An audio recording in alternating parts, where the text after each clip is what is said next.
We'd heard the warnings 100 times before, but like most young idiots, we thought we were invincible. The locals, old-timers with a permanent frown on their faces, would mutter under their breath about the Howling Forest, casting furtive glances at the dense trees that marked the edge of the old ranger's station. "Don't go past the station, not after dark, not ever," they'd say, shaking their heads. But, of course, we were different. We were smarter. We were ready to prove that the legends, the ghost stories, the whispered tales about creatures lurking in the woods, dragging travellers into the brambles, they were just that, legends. We were wrong. There were 5 of us, all eager for a thrill. Jason, my best friend since childhood, led the way. He was always the first to dare us into trouble, the first to talk us into adventures we'd later regret. And I followed like a fool, convinced that there was nothing to fear in a forest that had been a part of the town's history for generations. We passed the old ranger's station as dusk settled around us. The wooden structure stood like a forgotten relic, its windows dark and lifeless. The smell of wet pine and damp earth filled the air as we ventured deeper into the forest, where the trees grew thicker and the light from the setting sun was choked out by a canopy of branches. We talked, laughed, and joked about the things the locals said, mocking them with our bravado. The further we walked, the more the forest seemed to close in on us. It wasn't until we noticed the silence that it hit us. There was something off. No birds, no rustling leaves, not even the buzz of insects. Just the sound of our feet crunching through the underbrush and the occasional whisper of wind through the trees. And then, as the last remnants of daylight faded into twilight, it started. It wasn't the typical sound of wolves, not the familiar howling that most people feared in the wilderness. No, this was different. This was something deeper, more guttural, more terrifying. The sound was layered, as though 1,000 voices were screaming in unison, but the source of it was far beyond the reach of our flashlights. The hair on the back of my neck stood up. The howling continued, relentless, circling around us, echoing from every direction, but never once coming closer, never once revealing itself. I could hear the edge of fear creeping in. We stood frozen for a moment, staring into the darkening woods, but no one had an answer. And then, from the darkness, came something even worse. The whispers.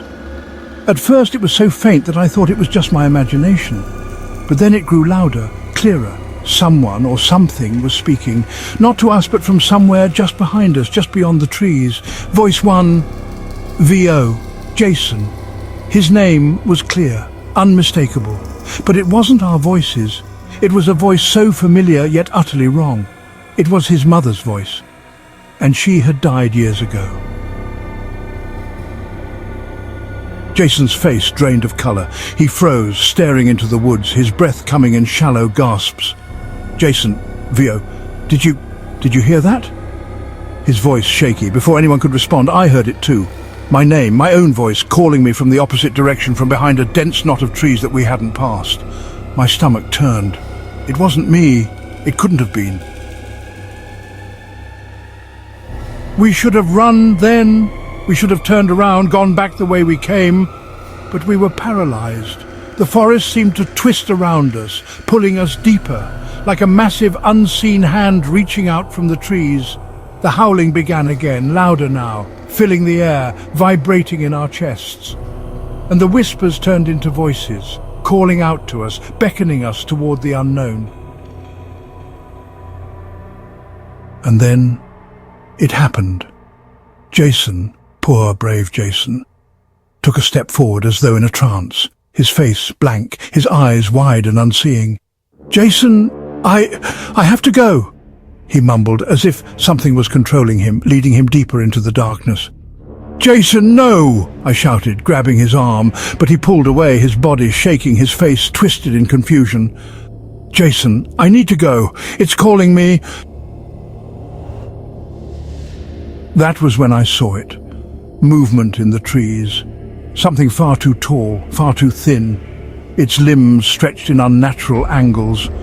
I could only make out its silhouette, but it was enough. The thing reached for Jason. Long, gnarled fingers, like claws, shot out from the shadows and grabbed him by the arm, yanking him into the darkness. His scream shattered the silence, but it was cut short. It didn't echo, it just vanished, swallowed by the forest. "Jason!" I cried, but it was too late. The others were frozen in place, watching, horrified, as I backed away from the spot where Jason had disappeared. But no matter how hard I tried to scream, my voice was lost in the howling, the wind, the whispers. We ran. We ran like we had never run before, hearts pounding, lungs burning. But the forest wouldn't let us leave. Every time we thought we were heading toward the ranger station, the trees twisted and stretched. The path curved back on itself. It was as if the forest itself was alive, disorienting us, leading us in circles. The howling grew louder, and the whispers, those terrible, mocking whispers, followed us, as if the forest were laughing at our terror. I don't know how I made it back. 1 minute, I was running, desperate, and the next, I found myself stumbling near the ranger station, gasping for breath. The lights from the station seemed like a beacon in the dark, and I collapsed at the edge of the clearing, unable to move, unable to speak. I turned around, expecting to see the others following me, but there was nothing. The trees loomed silent, still, as if they'd swallowed the forest whole. And Jason? They never found him. No one ever saw him again. But sometimes, late at night, when I close my eyes, I can still hear the howling, the whispers, and sometimes in the deepest part of the forest, I swear I can hear Jason's voice calling my name, a voice that isn't quite his anymore. Have you ever been lost in the woods, feeling like something was watching you? Because sometimes the legends are true, and sometimes the woods don't just want you to leave, they want you to stay. If you enjoyed this story, please subscribe and follow us for more. Join us on TikTok, Instagram, Facebook, YouTube and Blue Sky for more bone-chilling chronicles. If you dare!